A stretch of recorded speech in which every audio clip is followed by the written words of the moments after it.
All right, guys, how's it going, guys? Akira here, and today, as I'm filming this, I may upload this tomorrow, but today it is the 26th anniversary, 26th birthday of the Sega Dreamcast. This is a console that, oh my god, it's one of my favorite consoles of all time. Earlier today, I just did the 30th birthday video of the North American launch of the original PlayStation. So if you guys haven't watched it, check that out. If you guys, can. And on the same day, right, of the PlayStation's 30th North American birthday, it is also Sega's 26th North American birthday of 1999. That is a whole shit ton of nines. But yeah, well, I don't know what can we say about the Dreamcast, man. It is one of the biggest what if stories of all time. Probably second to the biggest what if story, which is probably what if Nintendo never betrayed, Sony, and they had the Nintendo PlayStation. I think that's the biggest what if. This is probably the second biggest what if of all time. Another thing too is, it just sucks, right? We lost Sega, right? But they did go out with a bang, right? They did go out with probably one of the greatest consoles of all time. But yeah, sorry for the jump cut there. I wanted to show you guys one of the rarest, one of the coolest Hello Kitty, one of Dreamcast, excuse me, variations, and is the Hello Kitty one. This one, dude, it's the transparent pink rose one, whatever you want to call it. I want the blue one as well, so I can have both of them. And I did manage to get it with the controller. Hold on, let me see if I take it out here with one hand. The VMU and the keyboard. The keyboard, it's in a box somewhere else. I was too lazy. I didn't feel like finding it because I had to dig through a crap ton of stuff. And but yeah, so it came with the controller, the VMU, the console, and the keyboard, and it's super cool. This is one of my favorite variations of any console ever that I have. So that's pretty cool. It's expensive as hell too. It's like the price of like a Switch 2 or a PS5. It's like around like 450, $500, which is crazy. But yeah. Anyways, that little tangent aside, yeah, dude, Sega went out with a bang with one of the greatest consoles of all time, the Dreamcast. This is one of my favorite consoles of all time. If you guys remember from my top 10 favorite consoles of all time, the variation including the handhelds and not including handhelds. This one came out at number 3. It's my third favorite console of all time. It's the games are amazing. Unfortunately, if you want a retro, collect for it, like a retro collection, the games are pretty pricey. They're not as bad as stuff like GameCube or Sega Saturn, but they're up there for sure. At least for the majority of the games. A lot of these games have been ported to like Steam, PC. A lot of them have been ported to like GameCube, PS2, OG Xbox. I know some have come out on the Xbox 360 arcade, Xbox Live, whatever bullshit that's called, or like the PSN on like PS3, PS4. I know a lot of them have have been re-released that way, but most of them are like it's digital, especially stuff like Steam or Xbox Live or PSN. But anyways, yeah, I would say really get into the Dreamcast because it's pretty cool. Basically, the story of how this happened was that after Sega's success with the Genesis, right? They kind of made a crap ton of wrong decisions leading up to the Saturn's release. On top of making the Saturn very hard to develop for, and making it complicated, and on top of that, they got cocky and arrogant, because they thought they were the hot shit after the Genesis doing so well. So the Sega Saturn flopped, at least in America and in other parts of the world. In Japan, believe it or not, the Sega Saturn outsold the Nintendo 64. That is something nobody knows. But yeah, you tell people that. For example, if we're comparing on North America to Japan, PlayStation came in first place on both regions. But then in North America, Nintendo 64 was number 2 and Saturn was number 3. In Japan, Saturn was number 2 and 64 was number 3. But anyways, that's another tangent here and there. It's just one of the it's one of those consoles where a lot of the games they're arcade ports and they're just fun, and it's just those games that you can just play on forever and ever. On top of it having adventure games and fighting games. Oh my god, it's a fighting game machine. If you love fighting games just like me, fighting game machines. It has some JRPGs, not a lot. Not like the PS2 or the PS1. Those were the king of RPGs, of JRPGs. And I'm a huge JRPG fan, so but it had its fair share of few, which I enjoyed. But yeah, I don't know what else to say. This console came out. I was born the year this console came out, so I have never experienced it as a child. I got this console. Well, not this one. I have like a few Dreamcasts. But I got into the Dreamcast. I want to say 2017. I think is when I got my very first Dreamcast with. I forgot what games I got included with it, but I think it was like Sega GT and like Marvel vs. Capcom and like a few other ones. Was Power Stone one of them? I don't remember. But anyways, and I loved the heck out of it. And shortly after, I got Sonic Adventure 1 and Sonic Adventure 2. Even though Sonic Adventure 2 I've already played it on GameCube, but I wanted to see how it played on the Dreamcast and stuff like that. So yeah, continuing the story of that, the Saturn was a failure, and then but they had run out of a crap ton of money. A lot of developers and publishers, they didn't want to do anything with Sega after the Saturn, right? So that kind of made it very hard for them to go into the Dreamcast. So stuff like EA, they didn't want nothing to do with the Saturn. I mean, with Sega in general. So Saturn and the Dreamcast, and other companies, right? So that hurt, right? Especially not having like the Madden games and all the EA Sports games. That hurt this thing because they were all on PlayStation 1 and PlayStation 2. But Sega pull out all their guns.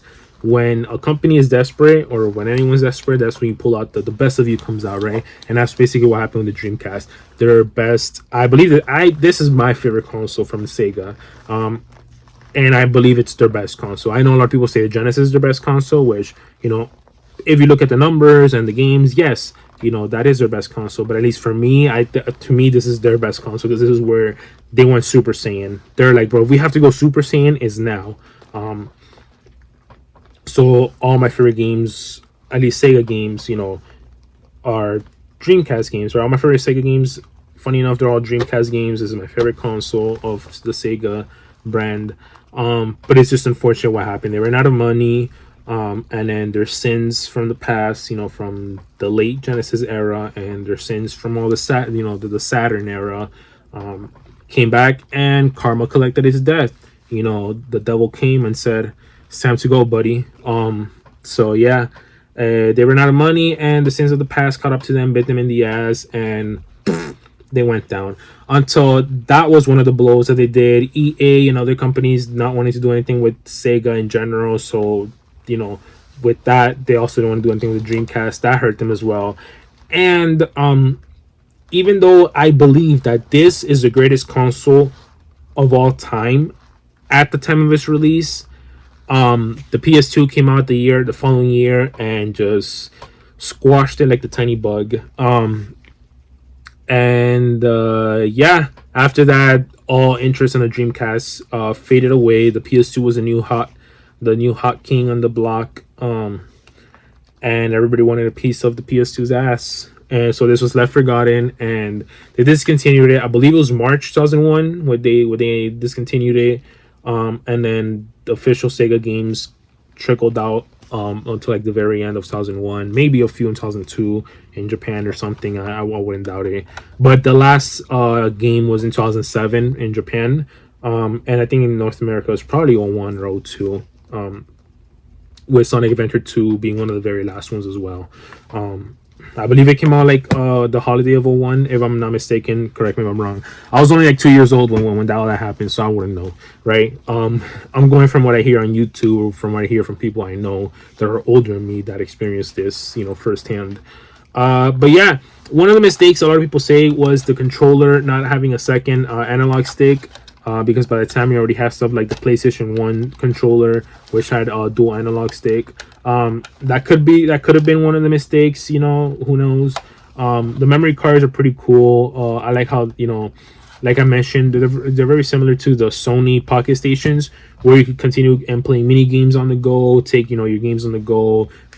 Just like with this one, Final Fantasy 8, you could feed your Chocobo, or with Toro, the little Sony cat, you could continue like teaching him stuff and stuff like that. You could do stuff like this with like the Chow from Sonic Adventure, and other games. I know in one of the Madden games, you could see, you could choose your play, so that people on the screen don't look at it, what kind of defense or offensive play you want to do. Super cool. It goes into the top of the controller right here, as you can see.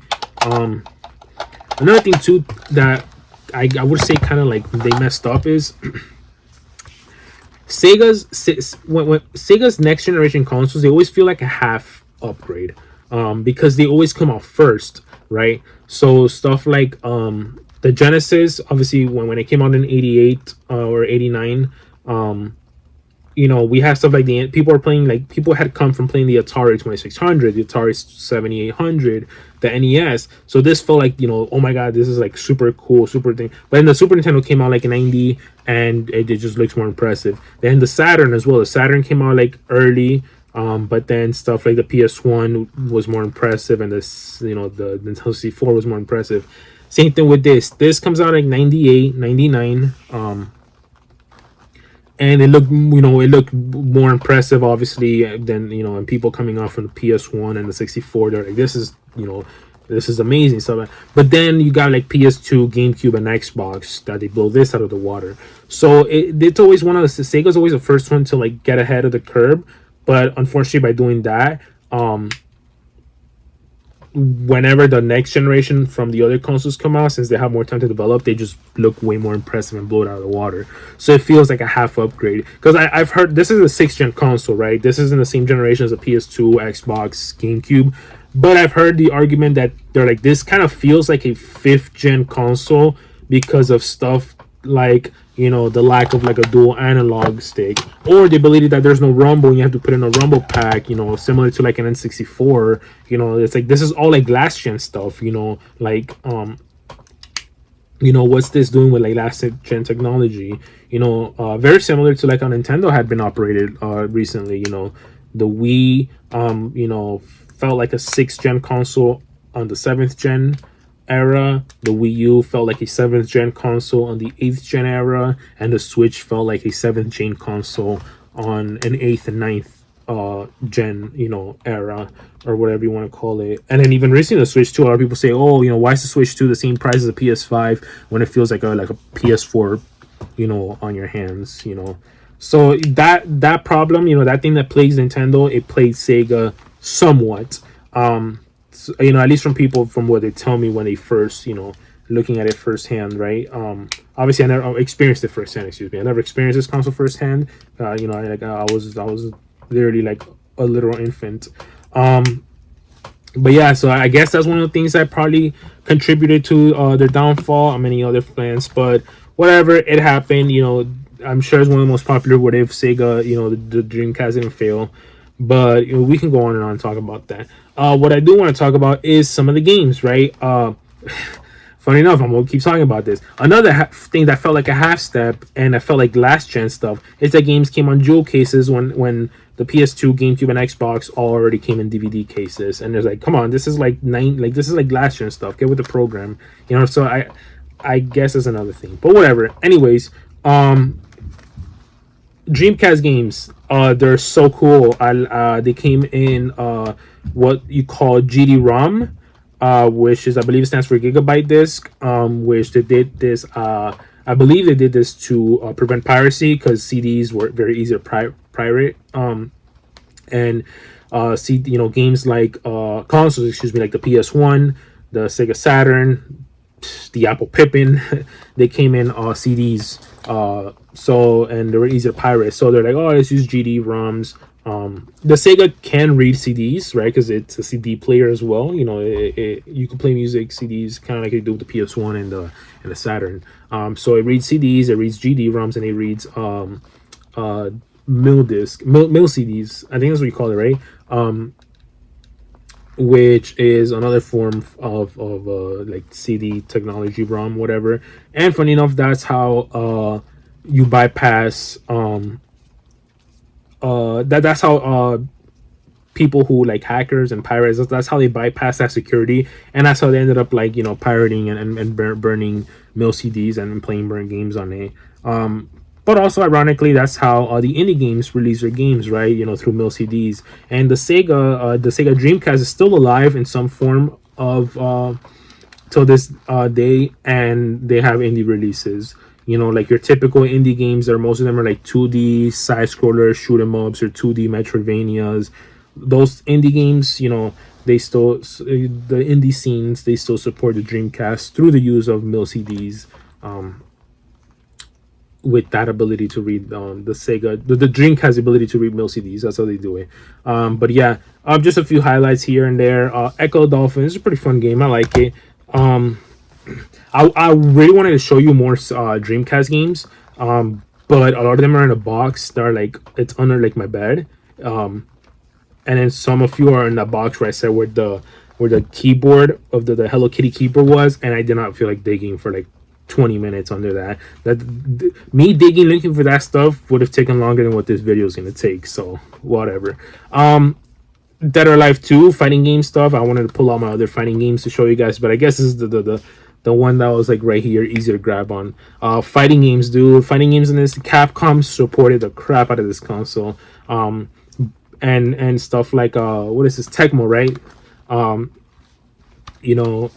just other fighting games as well. I know there's Bandai as well, and I know Soul Calibur is like one of the most popular games in this console. Just fighting games, Marvel, Street Fighter, Dead or Alive, Power Stone, anything Soul Calibur, anything fighting games in general, they were king in the Dreamcast. So that's pretty cool.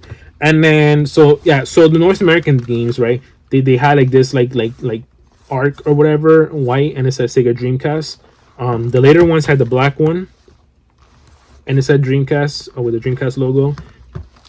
So there's like that, some there's the differences, right? In American there's two variations, but the Japanese ones, they kind of stay more consistent, and they had an orange. So it wasn't like white like the earlier American versions, or black like the later American versions. It was orange, and then a little logo in the corner, kind of like how the Japanese PS1 cases came in. It was just in the little left corner, and it just had the logo of whatever console. So the Dreamcast. I guess that's how Japanese did their stuff. It was just a little logo like in the top left corner or top right corner. So yeah, Sonic Adventure, I believe this is the best selling game on the Dreamcast. So there it is. One of my favorite games for sure. I love this. And then we have Sonic Adventure 2, which is probably my favorite game on the Dreamcast. Yeah, Sonic Adventure 2, you could put the game on English, so you play it on English. So yeah, I'm just showing off the Japanese version because why not? I'm sure you've all seen the American versions of it. You guys know what that looks like, but I was like, yeah, let me just show off instead of showing off the American Sonic Adventures. Let me just show off the Japanese ones because why not? So you guys can see.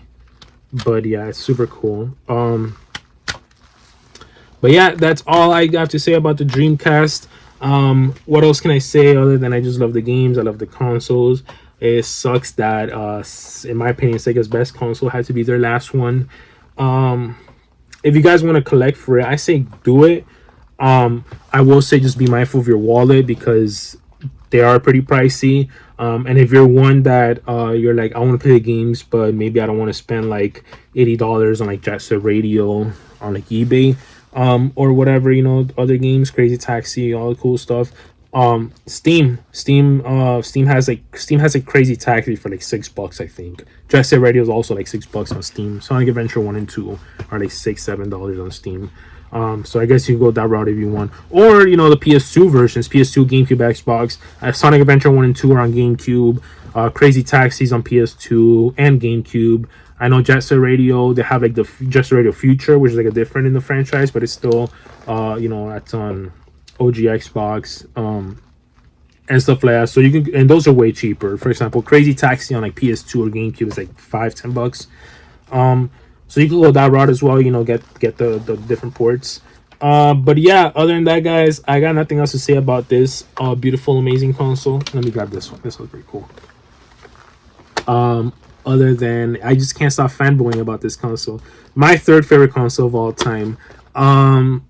It used to be my number 2, but I fell in love with it. You know, the more as I discover more stuff, more consoles, you know, I ended up going down. But this will definitely still remain in my top 3 no matter what.